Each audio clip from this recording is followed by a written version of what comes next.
Here we go.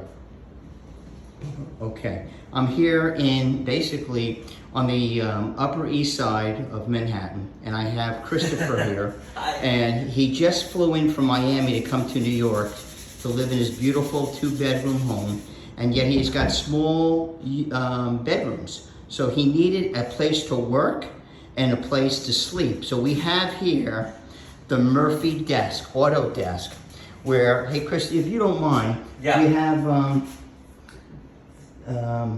put those this. put that cup right there. Okay. Okay, now that might just work. Okay, so Chris has the cup on there. Now he's gonna pull the desk towards him very nicely.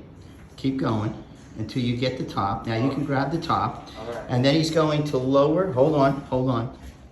If you don't mind, let me just do one thing. You gotta tuck the sheets in order for the mattress to come down with the bed.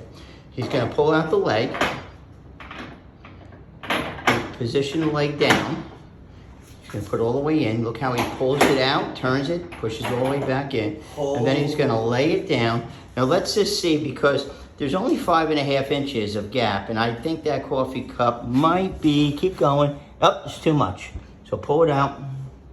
The coffee cup is too big, so pull that out and bring it back down. There you go. Bring it all the way down. As he lowers the bed, the desk pivots down and is perpendicular right to the bed. Wow. And now he's ready for sleep. Chris, let me ask you something. Do you love your Murphy's bed?